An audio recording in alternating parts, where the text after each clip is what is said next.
Friends, I am back again with second part of my journey through The Ireland. house we are staying in, That Guinness beer last evening did something to me. two I floors and overslept. multiple When bedrooms. Arjun wakes me up, I open the door groggy and disoriented. But the beautiful nature right outside Rossmore Manor, where we are staying, clears my head. What a spectacular view! A huge lake surrounded by green hills. One can enjoy The nature from lake this now place itself is without having to go anywhere. Weather forecast says it would rain sunset today. time. We take out the umbrellas and drive to Donegal town. Arjun's car loves Donegal. It won't move any further. Arjun decides to stay back and troubleshoot. Anjana and I proceed to the famous Donegal castle on the bank of Esk River. The stone castle is from 15th century, originally built by an Irish clan chief as a fortress. The castle's 1428 beginning and the year dates to a begins period possibly. when King Henry VIII ruled England. The original castle stood until the reign of Queen Elizabeth I. England's attempts to colonize whole of Ireland led to many battles. Gaelic warlords fought bravely. At the end of war, O'Donnell family, the Irish owner of the castle, left Ireland in 1607. Hugh O'Donnell set fire to the castle so that it won't be used by English captains. When the English captain Brooks became the new owner, he restored and improved the castle with new residences. Next to the castle, standing tall by Esk River, is Donegal Cathedral. Though the exterior has ancient look, the cathedral is Medieval in church. use even now. Much of the history of UK and Ireland is mired in religious violence. It's between the Roman Catholics and Protestant Christians. The Roman Catholics believe in supremacy of the Pope as God's messenger. The Reformist churches of the Protestants believe only in Jesus and the Bible as the supreme authority and doctrine. Arjun is ready with the car when we return. We exit Donegal and hit narrow village roads. Continuing on history, at the beginning of the rule of Henry VIII in 1509, England, Scotland, and Ireland were Roman Catholic countries. This happened due to Roman occupation of England for 3.5 centuries, beginning with Emperor Claudius in 43 AD. Now skip to the year 1530. After 20 years of marriage to Queen Catherine, Henry VIII fell in love with one of his courtesan girls, Anne Boleyn, and wanted to divorce his wife Catherine and marry Anne Boleyn. Pope's permission was needed. Pope rejected such a request. Desperate, Glencar. King Henry ordered complete break of England's churches from Pope's authority. King himself assumed the authority and promoted the Reformist Church. England was converted almost forcibly to become a Protestant country. Scotland followed over a period of struggle and much resistance. But Ireland resisted such a move altogether. Irish people remained predominantly Catholics till date. It's raining. The rain-soaked hills take a completely different look. We are facing a range of Horseshoe. green mountains, very Easy see. special in its shape and texture. Not a soul to be seen anywhere near. Only the mountains and three people and a car. I love the solitude. Arjun drives us next to the town called Sligo. There we break for lunch. It is a beautiful town with a vintage look. A There's a river river. flows gently along the path. It's the River Garavogue. In Irish towns and cities, the walking path is as wide as the road. Irish people are very lively and spirited. They are also kind and tolerant. They strike a conversation and continue for long. They speak with a typical Irish accent. They pronounce I more like oi. They say this rather than this. Many more such nuances. Ireland has two official languages, English and Irish, and Irish is quite different from English. The road is actually narrow in most places, but looks very pedestrian friendly. We arrive at a nice restaurant called Hooked. I order salmon egg benedict. It's a layered dish with fish, egg, and bread. The strong Irish coffee adds to the pleasure.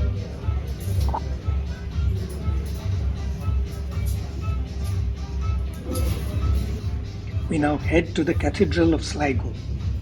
Again, a beautiful facade and serene interiors. Back to history, Henry VIII finally married Anne Boleyn. The marriage lasted only little more than a year.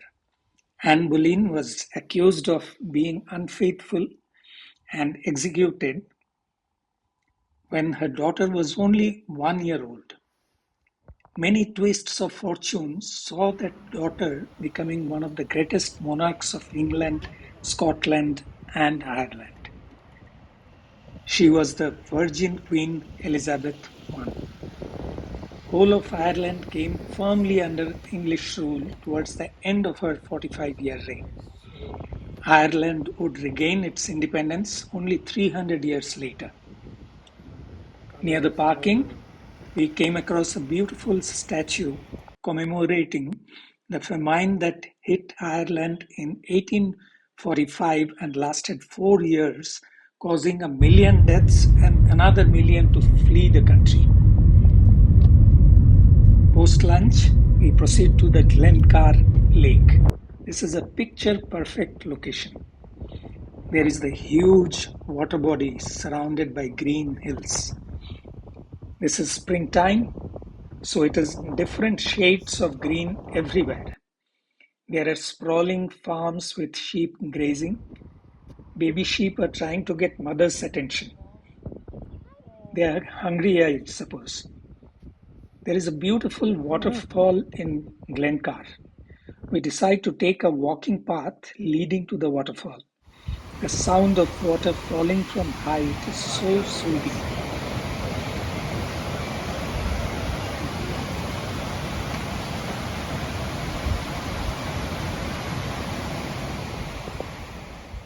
The waterfall is nestled within deep rocks, bushes, and trees. Most peaceful and rejuvenating. This is our final stop before we turn and head towards Dublin. We return to Arjun and Anjana's home in Malahide. Lovely dinner with dosas prepared by Anjana served hot on the plate. Quite a treat. Not sure if Arjun's cat likes dosa though. Next morning, my plan is to go out by myself around Malahide neighborhood. Malahide has its own charm. There is a castle and beautiful park just next to it. It is drizzling outside, so I take an umbrella and walk. There is glorious greenery on the way. I come across this lovely flowering tree in full bloom, swaying with the wind. The castle wall is visible now, and there it is, straight out of history books, large and ancient. This used to be a living castle until 1970s. It belonged to the Talbot family for 800 years. Last of the Talbots passed away as recently as late 20th century. The interiors are quite grand and well maintained. Looks lavish yet aesthetic.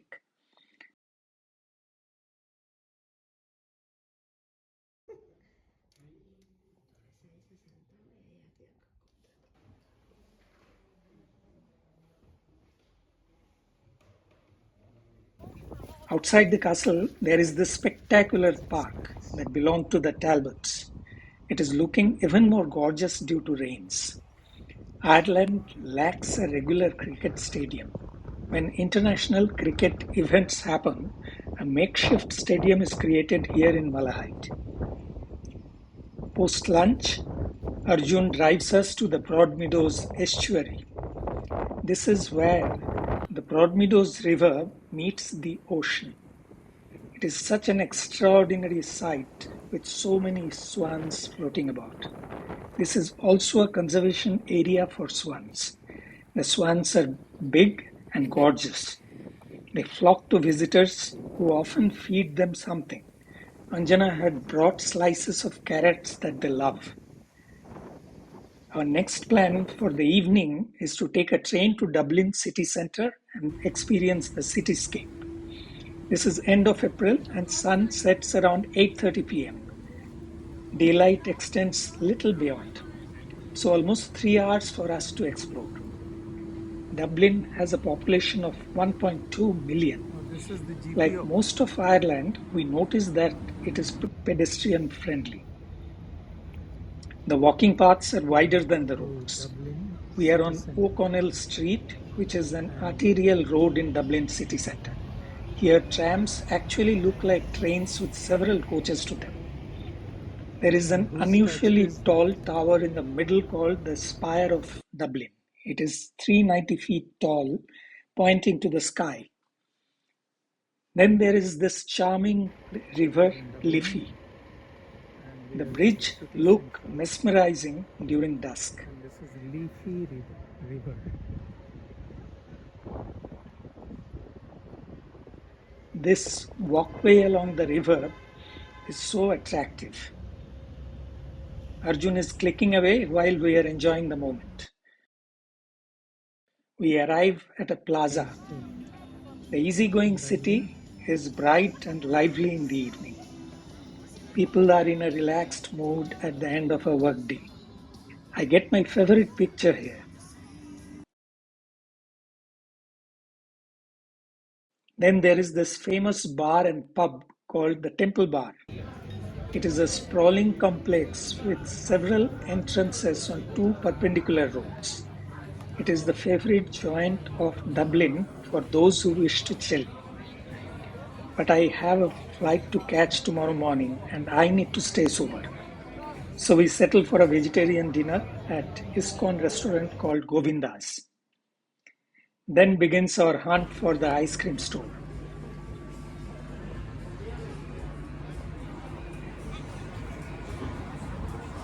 There's one called Murphy's. I taste the Irish whiskey here ice in cream. front of the famous ice cream shop, Murphy's. Arjun is solely responsible to tempt me into it. We walk on a pedestrian pathway. This church catches my fancy on a busy lane. The beautiful old architecture looks luminous in the last rays of the setting sun. Green We arrive at the gate of the building. St. Stephen's Green, a beautiful park in the city centre. Path leads up to a calm pond surrounded by greenery. Quiet place in the middle of the city. We spend some time here and then it's time to take a tram ride to the rail station. The tram does look very colorful and elegant.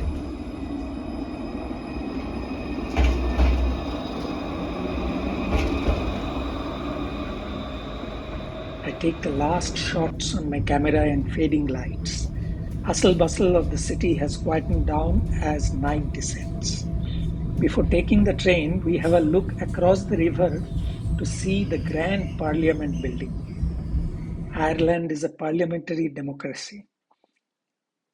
It's time to go, and I have indeed fallen in love with Ireland.